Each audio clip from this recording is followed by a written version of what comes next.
Good evening मेरे class 10 की प्यारे बच्चों।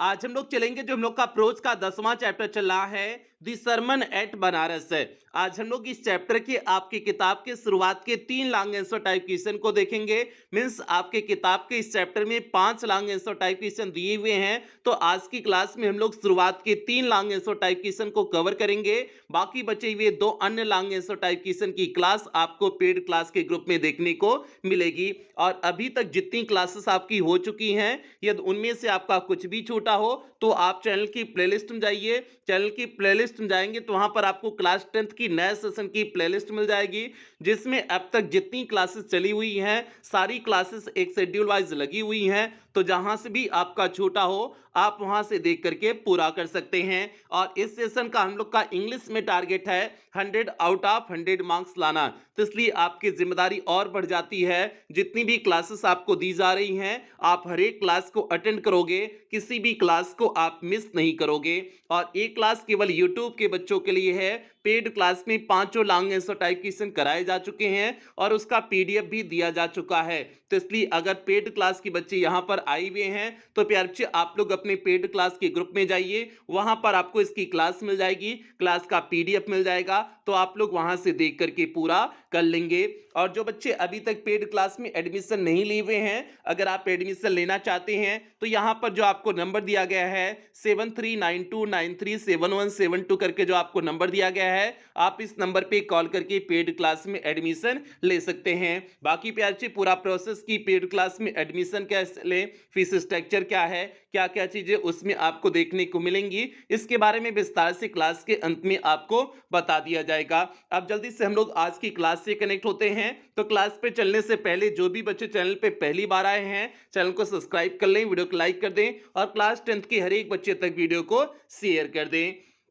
अब यार जी यहाँ पर देखिए आपका लॉन्ग आंसर टाइप क्वेश्चन लिखा हुआ है और उसके नीचे देखिए आपका पहला प्रश्न दिए हुए हैं। देखिए आपका पहला प्रश्न क्या है, वाई डिड कीसा गौतमी से, मींस कीसा गौतमी ने क्यों कहा हाउ सेल्फिश एम आई, मैं कितना अधिक स्वार्थी हूं, इन माई ग्रीफ मींस अपने दुख दर्द में। मींस कीसा गौतमी ने ऐसा क्यों कहा कि मैं अपने दुख दर्द में कितना अधिक स्वार्थी हूं। तो भैया काहे को कही हुई थी, इसलिए कही हुई थी क्योंकि वह अपने बच्चे को जिंदा करना चाहती थी। वह इस बात को भूल गई थी कि मृत्यु सभी के घर में आती है, मींस मृत्यु से कोई भी बच नहीं सकता है, मृत्यु सभी के लिए क्या है, कॉमन है। तो इसलिए बाद में जब उन्हें एहसास हुआ तब उन्होंने इस बात को कहा था कि how selfish am I in my grief. अगला प्रश्न देखिए क्या दिए हुए हैं, व्हाट डिड सी रियलाइज, उन्होंने क्या अनुभव किया about the fate of mankind, means मनुष्यों के भाग्य के बारे में। मींस उन्होंने मनुष्यों के भाग्य के बारे में क्या एहसास किया, क्या अनुभव किया। तो भैया क्या एहसास की हुई थी, क्या अनुभव की हुई थी, यही अनुभव की हुई थी ना कि जो व्यक्ति जन्म लिया हुआ है उसकी मृत्यु होगी, और अगर मृत्यु हो गई तो उसे रो करके या फिर कोई और एक्टिविटी करके या शोक करके किसी भी एक्टिविटी से उसे जो है पुनर्जीवित नहीं किया जा सकता है।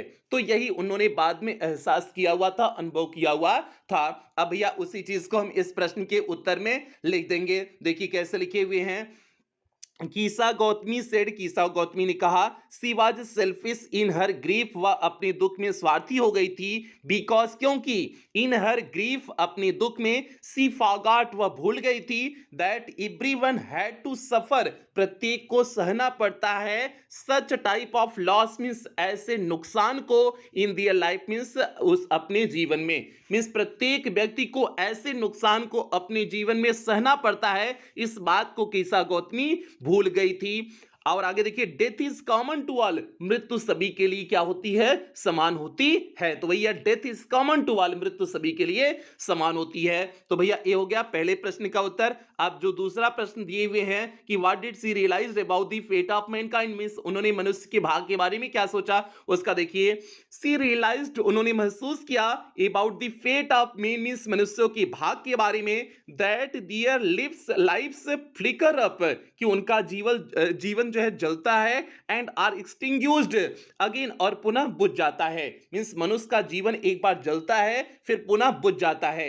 इसका अर्थ ये हुआ कि मनुष्य एक बार जन्म लेता है फिर उसके बाद उसकी क्या हो जाती है, मृत्यु हो जाती है।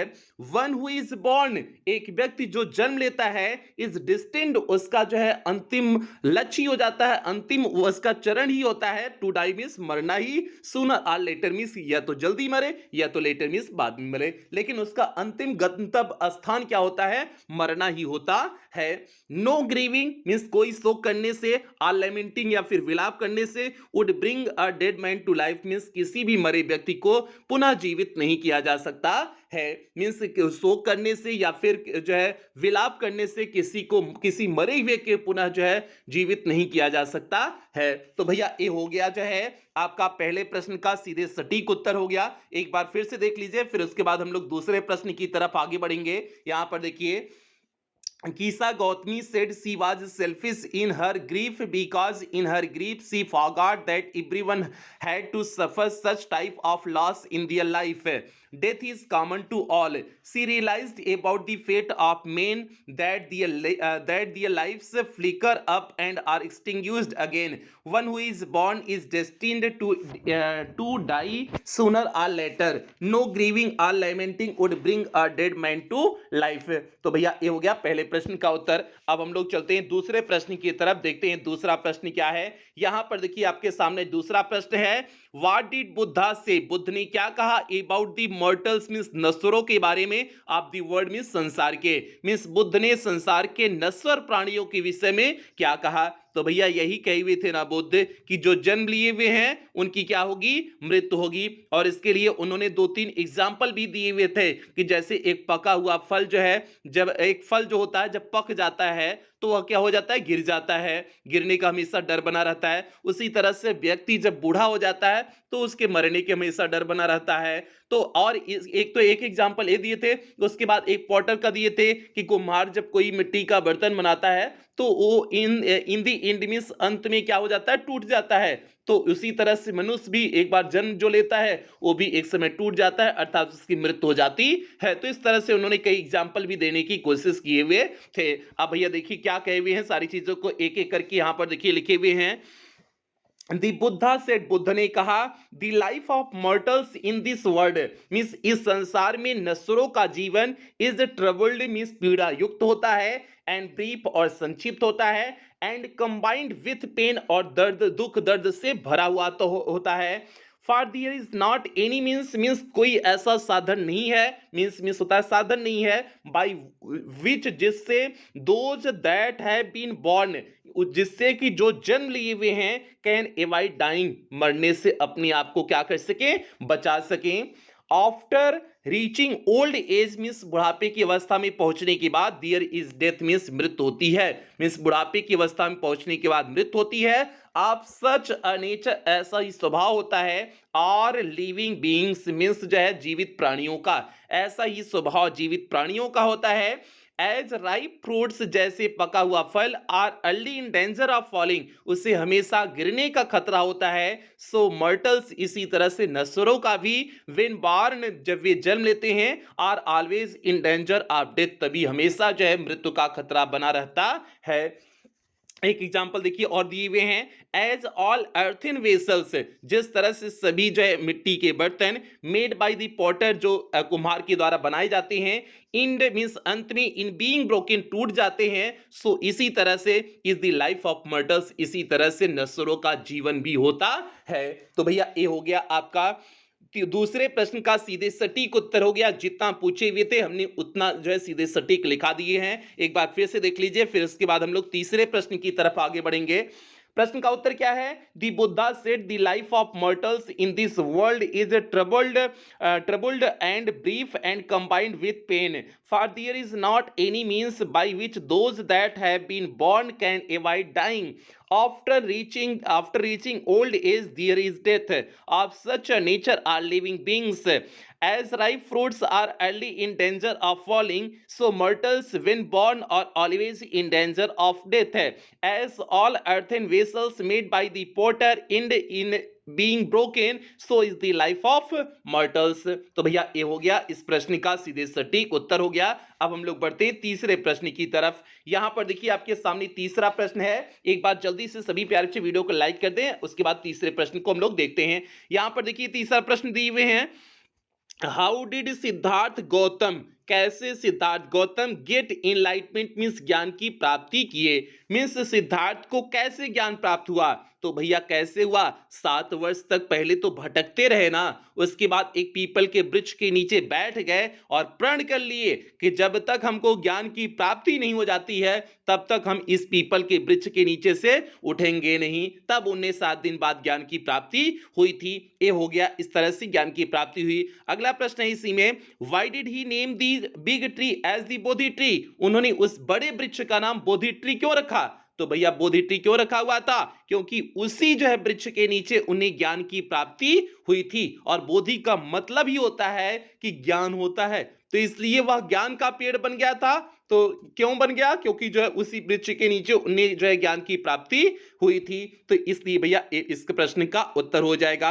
अब दोनों जो प्रश्न है उसका उत्तर देखिए कैसे लिखे हुए हैं। जो पहला प्रश्न पूछे हुए हैं, पहले हम लोग पहले प्रश्न का उत्तर देख लेते हैं कि सिद्धार्थ को ज्ञान कैसे प्राप्त हुआ। उसका उत्तर देखिए, सिद्धार्थ गौतमा वांडर्ड मीन्स सिद्धार्थ गौतम भटकते रहे फॉर 7 ईयर्स मीन्स 7 वर्षों तक। सिद्धार्थ गौतम 7 वर्षों तक भटकते रहे एंड फाइनली और अंत में he sat down under a people tree, वह एक पीपल के वृक्ष के नीचे बैठ गए एंड ही गॉट इनलाइटमेंट और उन्हें ज्ञान की प्राप्ति हुई। After 7 days of enlightenment means ज्ञान प्राप्ति के मीन्स 7 दिन में ज्ञान प्राप्ति के बाद ही रीनेम्ड द ट्री, उन्होंने पेड़ का नाम रखा as Bodhi tree, Bodhi tree नाम रखा एंड बिगेन टू टीच और सिखाना शुरू कर दिए एंड टू शेयर बांटना शुरू कर दिए हिज न्यू अंडरस्टैंडिंग्स, अपने नए ज्ञान को।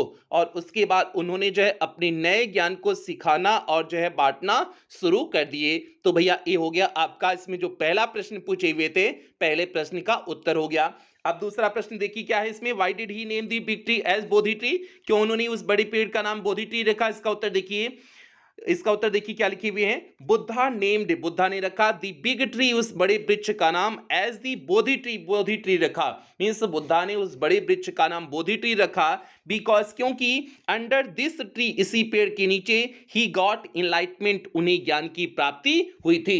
इसलिए रखा क्योंकि इसी वृक्ष के नीचे उन्हें ज्ञान की प्राप्ति हुई थी। और बोधि का मतलब ही होता है कि ज्ञान होता है, तो इसलिए ज्ञान मिल गया तो ज्ञान का पेड़ उसका नाम रख दिए। तो अब आगे देखिए, इट इज ऑल्सो कॉल्ड, यह भी कहा जाता है ट्री ऑफ इनलाइटमेंट मीन्स उसे ज्ञान का पेड़ भी कहा जाता है, और या फिर ट्री ऑफ विजडम या फिर बुद्धिमत्ता का भी पेड़ कहा जाता है। तो दोनों ही कहा जाता है बुद्धा जो है उस पेड़ को कि क्या कहा जाता है, ट्री ऑफ इनलाइटमेंट भी कहा जाता है और ट्री ऑफ विजडम भी कहा जाता है। तो भैया ये हो गया तीसरे प्रश्न का सीधे सटीक उत्तर हो गया। एक बार फिर से देख लीजिए, फिर इसके बाद हम लोग क्लास की समाप्ति करेंगे। देखिए आपका क्या लिखे हुए हैं, Siddharth Gautam wandered for 7 years and finally he sat down under a people tree and he got enlightenment.